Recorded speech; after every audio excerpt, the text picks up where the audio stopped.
بسم الله الرحمن الرحيم السلام عليكم ورحمة الله تعالى وبركاته xaaladda wayba kasii dareysaaba magaaladan gaar ahaan tabeelaha Sheekh Ibraahim ilaa iyo Weedow xaalad adagaa ka jirto wallaahi bilaa xaalad adagaa ka jirto war haddeer just now gabaraaba la watayba aaba la qaataa lagu leeyahay moobeel camal moobeel leeba la ogaaye maalintii moobeela la iska aruursanayay hadda habeenkii waxaaba la keenay in gabartii ataa la qaato oo la cararo xaaladda hadda taagan hadda haddana hadla gabaraa la qaatay moobeel camal mootaa lagula cararay mootaa lagula cararay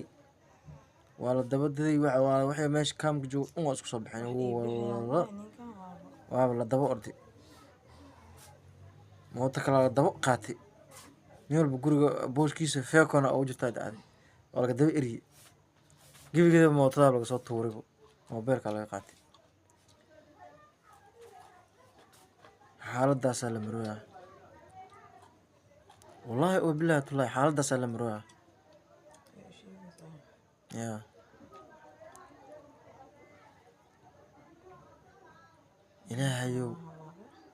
ilaahayow waa ujeedaa xaaladan adag oo nin qori wato nin masaakiin oo hoosnimo iska socdo shaqo doone naag adeeg dooneyso oo biilkii iyo wixii $2 suuqii ku aadeyso wax dhaafaa male ilaahay kugu dharshay nin qori wata ma adiga is hortaagi kartaa maanta is hortaagi kartid annagana waa kana maalin kasto